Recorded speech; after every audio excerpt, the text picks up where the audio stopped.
போல் நமது திருமாரஞ்சி தென்னிந்திய forward black தலைவர் திருமாரஞ்சி அவர்கள் நமக்கு கடன் கொடுக்க இப்பொழுது கண்டன உரையாற்றுவார்கள்.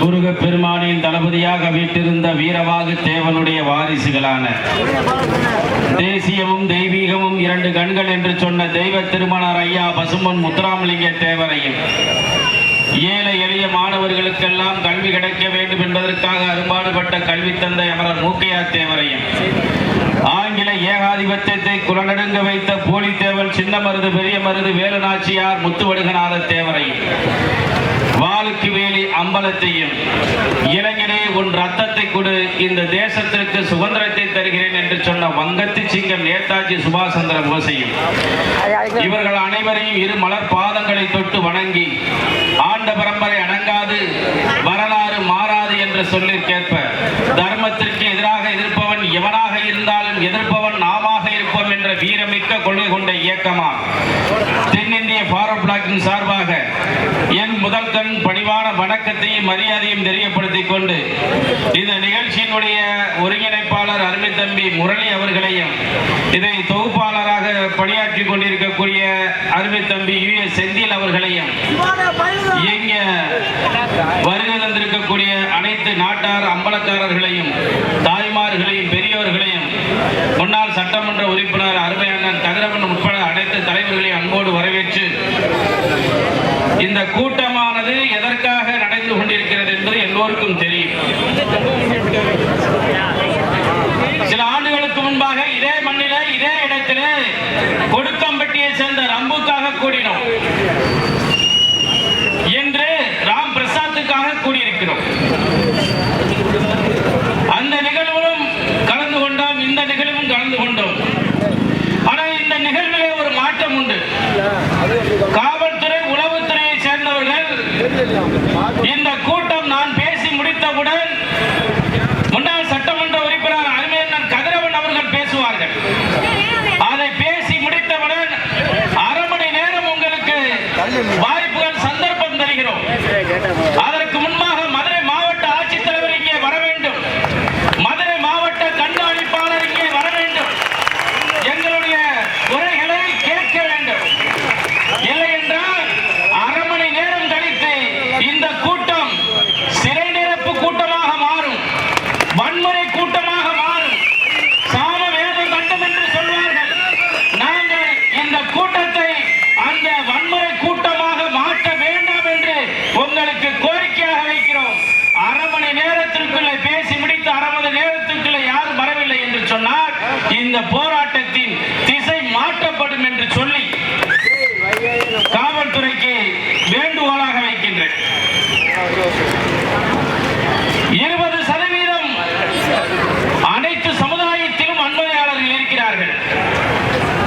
திருமாரஞ்சி ஒற்றுமை பேசுகிறேன் என்று சொன்னால் 80% மாட்டு சமூகத்திற்காக பேசுகிறேன்.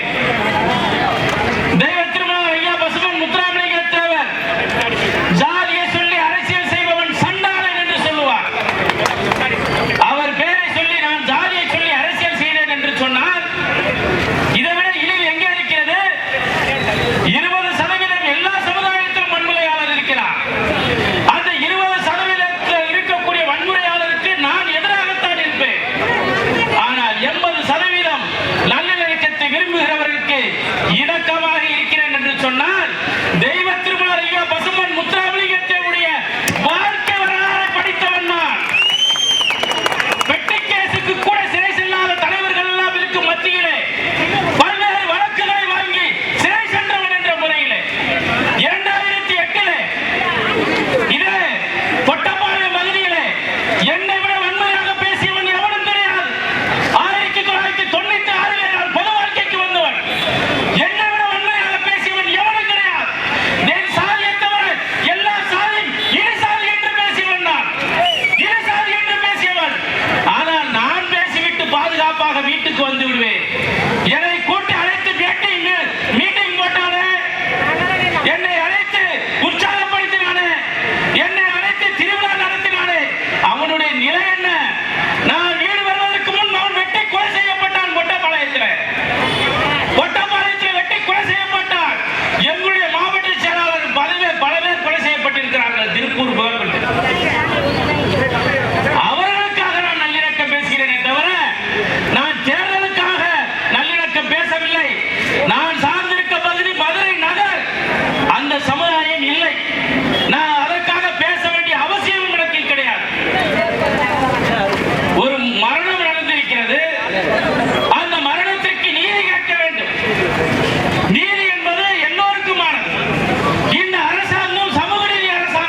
லட்சத்துக்கு தருவான்.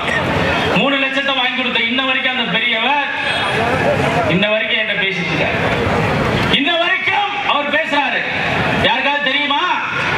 இன்ன வரைக்கும் அவர்கள் ஆறுதலாகத்தான் சொல்ல முடியும். ஏனென்றால் ஆட்சி அதிகாரம் எங்களிடத்தில் இல்லை. எங்களை நீங்க நம்புறதும் இல்லை, எங்களுக்கு நீங்க வாக்களிக்க போறதும் இல்லை. 108 ஆம்புலன்ஸாக எங்களை பயன்படுத்துறீங்க. கலவரம் நடந்து விட்டால் திருமாறன் வரவில்லை என்று ஒரு கூக்குரல் வருகிறது. ஏன் தேர்தல் வந்து விட்டால் திருமாறன் வரவில்லை என்று ஒரு கூக்குரல் உங்களிடத்திலிருந்து வர மறுக்கிறது. இங்க இருக்கக்கூடிய பாராளுமன்ற உறுப்பினர் சு வெங்கடேசன் நம் சமூகத்தை எவ்வளவு இழிவாக எழுத வேண்டுமோ அவ்வளவு எளிதாக எழுதி கொண்டிருக்கிறார். அவருக்கு நாம் அழைக்களித்தோம். கேவலம் 50 ரூபாயெல்லாம் வாங்கிட்டு ஓட்டு போட்டோம். 50 ரூபாய். இந்த நிலை மாற வேண்டுமே, மாறவில்லை என்று சொன்னால் எண்ணற்ற பிரசாந்திகளுடைய சாவு நிகழ்ந்தே ஆகும். இந்த சாவு என்ன நடக்குது? அந்த பையன் ஒரு குடிகாரன் கிடையாது. எல்லாரும் என்ன சொல்றாங்க? பார்ல சண்டை போட்டு சண்டை இறந்துட்டாங்க. ஒரு இறந்தவனுக்கு எவ்வளவு பெரிய கொச்சைன்னு பாருங்க. அந்த பாரில இருப்பவருக்கு உறவினர் இந்த ராம் பிரசாத் அடிக்கடி போவாரு, அவர்கிட்ட பேசுவாரு, கொஞ்ச நேரம் உட்காருவாரு, வருவார். அங்க ஒரு பட்டியலினத்தை சேர்ந்த சுந்தர்னு ஒருத்தர் வேலை பார்க்கிறார். சுந்தர்னு ஒருத்தர் வேலை பார்க்கிறார். அவங்க 2 பேரும் நல்ல சந்தோஷமா அவங்க சிலைய ரீதியா பேசிக்கிறது வழக்கம். அவர் பட்டியலினத்தை சேர்ந்தவர். அவருடைய பேரன் 3 பேர் அதே மதுபான கடையிலே மது அருந்திக் கொண்டிருக்கிறார்கள். நீ எப்படி அவரை மரியாதை இல்லாமல் நீ போவா என்று பேசலாம் என்று வம்பிழுக்கிறார்கள். அது காணொலியிலே இருக்கிறது. அந்த பாரில் இருக்கக்கூடியவர்களை போய் சந்தித்து அவன் எங்கே என்று கேட்கிறார்கள். அந்த உள்ள இருக்கக்கூடிய அந்த சேல்ஸ்மேன் நான் சொல்லி வச்சுக்கிறேங்க, அவங்க எப்பயுமே அப்படிதான் பேசுவாங்க, அதுதான் வழக்கம் அப்படின்னு சொல்றது வழக்கம். அவர் சொல்லியிருக்கிறார். ஆனால் எங்களுடைய குற்றச்சாட்டு என்ன? 4 மணிக்கும் ராம் பிரசாத் அந்த ஒயின் ஷாப் வாசல்ல தாக்கப்பட்டிருக்காங்க. சிசிடிவி ஃபுட்டேஜை கேட்டா இந்த காவல்துறை தரமாட்டாங்க. அதுக்கப்புறம் முடிஞ்சிருந்த மறுபடியும் உள்ள போறாங்க. மறுபடியும் அந்த 3 பேர் விசாரிச்சா பாருங்க, அவன் மேல இன்ன வரைக்கும் எஃப்ஐஆர் போடல. அந்த 3 பேர் அந்த சுந்தருடைய பேரன்கள், விடுதலை சிறுத்தை கட்சியை சேர்ந்தவர்கள். அந்த கட்சியை சேர்ந்தவர்களை ஏன் இன்று வரைக்கும் கைது செய்யவில்லை?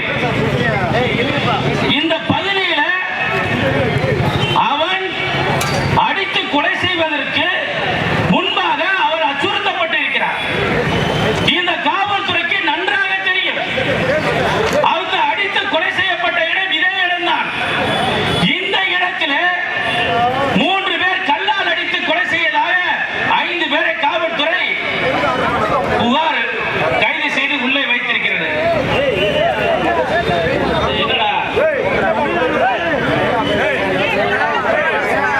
ஆனால்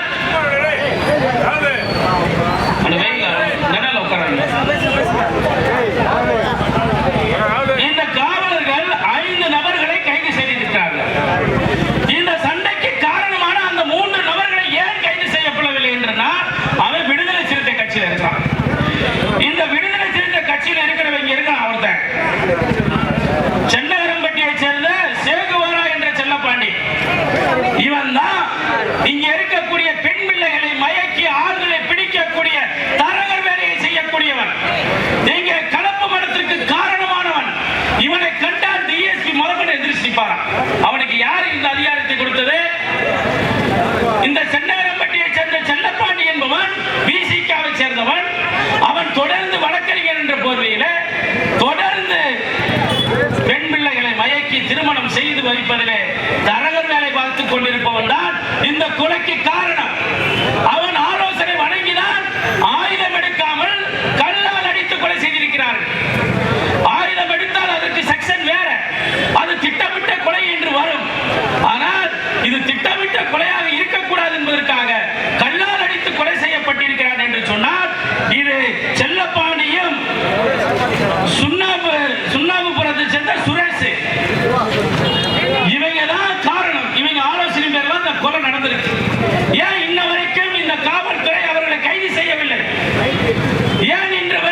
சொன்னால் இதுதான் சாதி ஆணவத்தின் உச்சம், சாதி வெறியின் உச்சம். இந்த சாதி வெறிகளின் கூடாரமாக குறிப்பாக விடுதலை சிறுத்தை கட்சியை சேர்ந்தவர்களுடைய அட்டூழியம் வேலூர் வட்டத்திலே அதிகரித்துக் கொண்டிருக்கிறது. நான் இப்போவும் சொல்கிறேன், அந்த வன்முறை கும்பலாக இருக்கக்கூடிய 20% தான், அந்த 20% தான் கண்டித்து பேசுகிறேன்.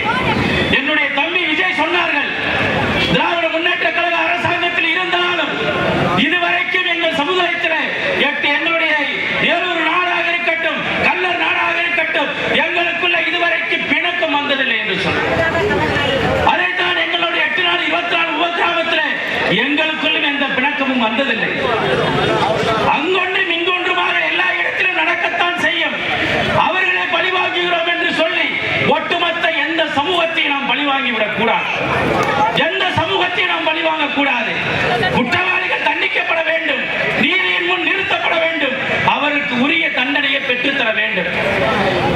தச்சநத்தத்தில் ஜெயிலுக்கு போற விசாரணை கைதியா, விசாரணை கைதியா தச்சநத்தத்தில் உள்ள போனவன் வெயில்ல கூட வரல, உள்ளே வச்சு கேச முடிச்சு இன்னைக்கு ஆயுள் தண்டனை வாங்கி கொடுத்துட்டான். இன்னைக்கு ரம்பு கேஸுக்கு சாட்சிக்கு யாராவது போனீங்களாப்பா? ரம்பு கேஸ் என்ன ஆச்சுன்னா தெரியுமாப்பா? வர்றான், கூடுறான், கத்துறான், போறான்.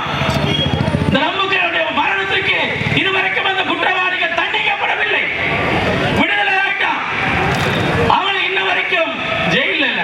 ஆனா தட்சணத்துல பட்டியலின சமூகங்கள் பாதிக்கப்பட்ட பொழுது ஒருமித்த கருத்தாக ஒரே குரலாக வயிற்றில தண்ணி இருந்தாலும் சாப்பிட்டாலும் சாப்பிடாவிட்டாலும் அந்த ஜாதிய வெறியோடு அந்த ஜாதியின் காழ்ப்புணர்ச்சியோடு சுப்ரீம் கோர்ட் வரைக்கும் போய் தண்டனை வாங்கி தரானே. நீ யாரா சாட்சி சொல்ல வர்றீங்களா? சாட்சி சொல்ல வர்றீங்களா? இன்னைக்கு எல்லாமே வெளியிடுறான். அதனாலதான் இந்த கொலைகள். இந்த நினைக்கிறான் என்கிட்ட, எங்கடா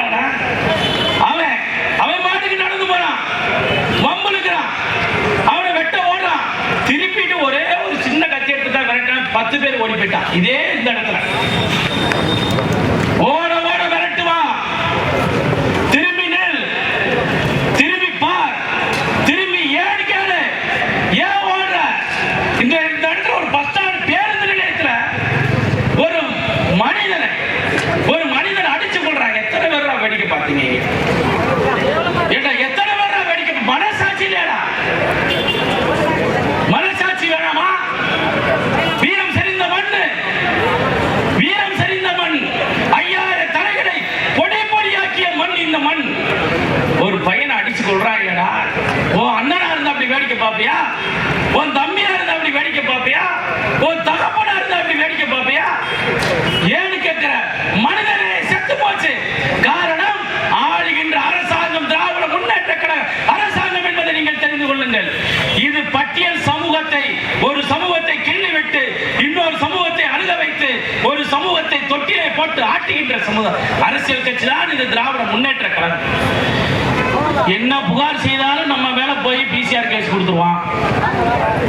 என்ன சொன்னாலும் நம் மீது வன்கொடுமை சட்டம் பாயும், விலக்க போனாலும் வன்கொடுமை சட்டம் பாயும் என்று சொன்னால் இந்த சட்டம் மேலூர் பகுதியிலே அதிகமாக பயன்படுத்தப்படுகிறது, அதிகமாக பயன்படுத்தப்படுகிறது. இந்த சட்டத்தை இனி போட்டால் டிஎஸ்பி போடலாம்னு ஒரு ரூல்ஸ் இருக்கு. இனிமேல் இந்த பகுதியில் டிஎஸ்பியோ இன்ஸ்பெக்டரோ நீங்க இந்த பிசிஆர் கேஸ் போட்டீங்கன்னா இன்றைக்கு இருக்க இதே கூட்டம் உங்கள் காவல்துறை உதவி கண்காணிப்பாளர் அலுவலகம் முற்றுகையிடப்படும். முற்றுகையிடுவோம். இனிமேல் நாங்க வந்து நீ போதெல்லாம் நாங்க ஏத்துட்டு போட மாட்டோம். நீ கேஸ் போட்டா நீ எஸ்பி வச்சு போடு, உரிய விசாரணை பண்ணி போடு. அந்த சாதி சொன்னோன்னே ஏன் பயந்துகிட்டு போறேன்னு தெரியுமா? ஏன் பயந்துட்டு போறீங்க தெரியுமா? அவங்க போலீஸ்காரங்க அவன் விசாரிச்சு இந்த கேஸ் போடுறதுக்கு முன்னாலே அவன் மேல வன்கொடுமை சட்டம், எஸ்பி மேல வன்கொடுமை சட்டம்,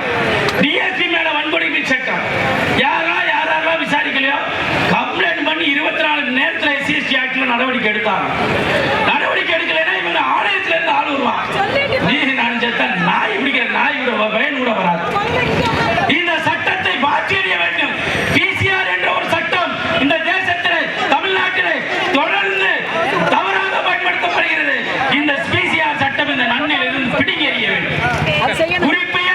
குறிப்பிட்ட அளவில் சொல்ல வேண்டும் என்று சொன்னால் இந்த மேலூர் பகுதியிலே மேலூர் வட்டத்தில் மட்டும்தான் இந்த வன்கொடுமை சட்டமானது போடப்படுகிறது.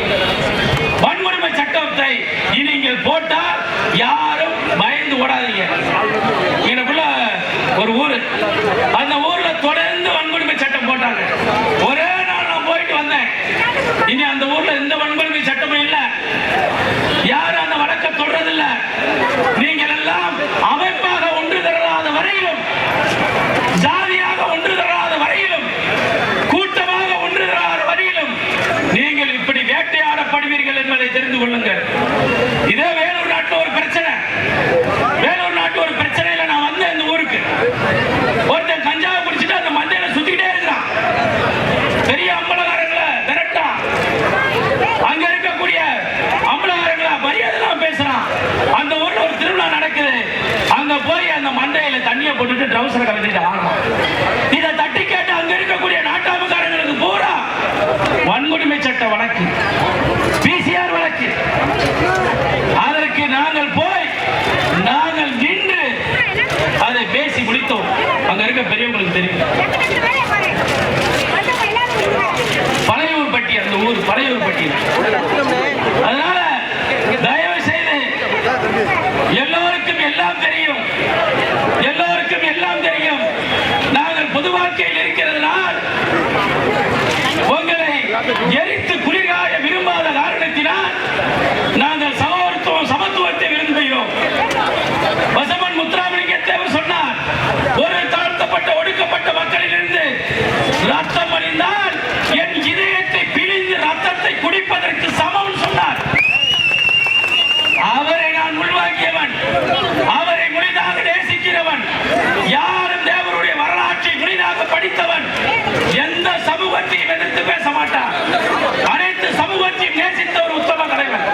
அந்த தலைவனாக வாழ்வதற்கு முயற்சி செய்கிறோமே தவிர எந்த அரசியல் லாபத்திற்காக இல்லை என்று சொல்லி என் அன்பு தம்பி இசைக்கு ராஜாவுக்கு நான் பதிலாக சொல்லி